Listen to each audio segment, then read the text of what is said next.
guys, good afternoon. Kain tayo. Ay no, brunch. Hindi pa kasi ako gutom kasi late kami nag-breakfast. Kain tayo ng pipino.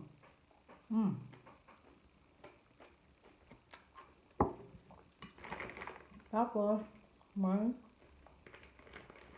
chicharon ako parang gaya sa Pinas. Yung lasa na gaya sa Pinas. Ang sarap. Tignan nyo guys. Ang sarap. Gayang-gaya niya yung sa Pinas. Chicharon sa Philippines.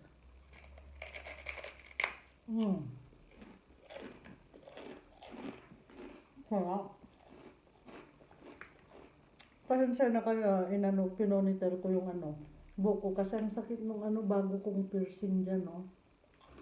May bago kasi akong piercing dyan. Nung isang araw lang. Merienda. Okay. May kayong guys. Okay.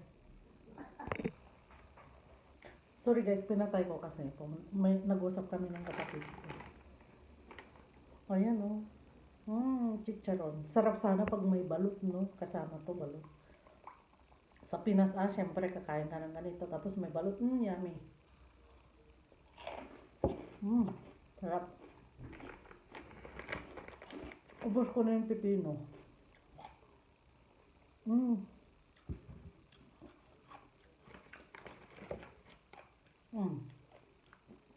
May laman-laman din tong niya, yung chicharon niya, tingnan nyo. Ayan o, may laman-laman, hindi lang puro balat.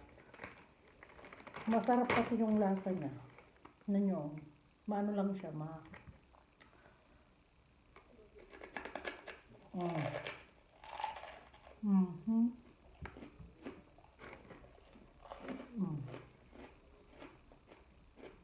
Sarap. Sarap.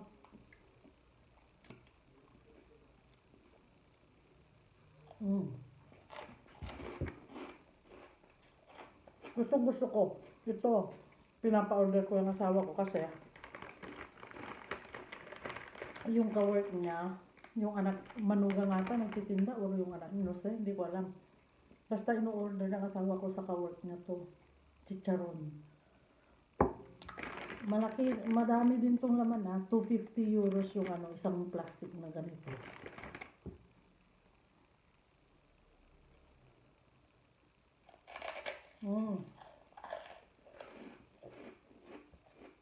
Sarap. Ang sarap.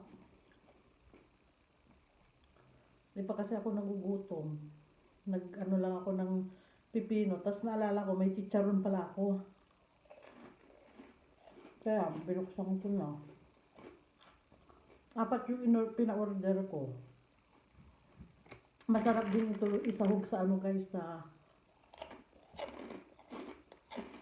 munggo. Kahapon, nagluto ako ng munggo. May sahog ng karne yun, pero pinaibabaw ko to. Ang sarap.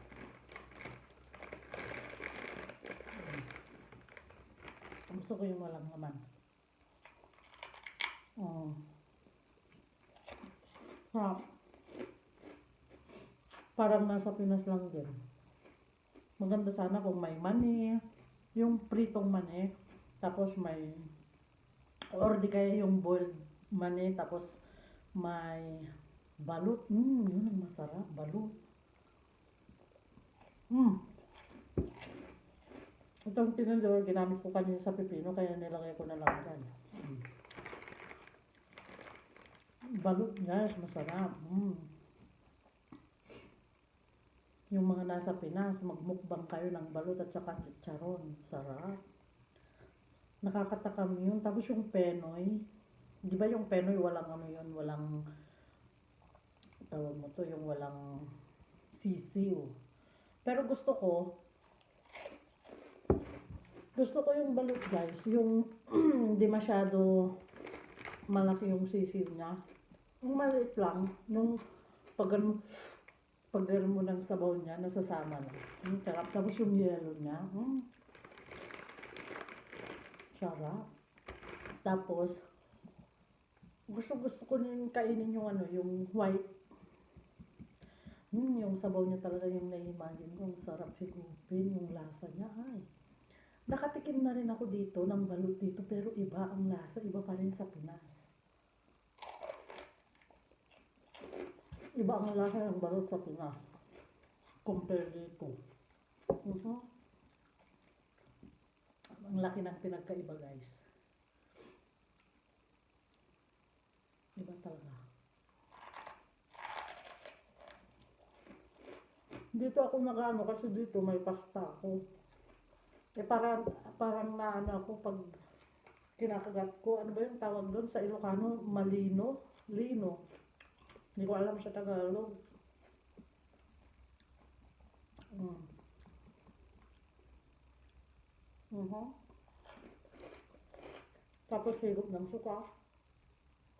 Mm. Bye guys.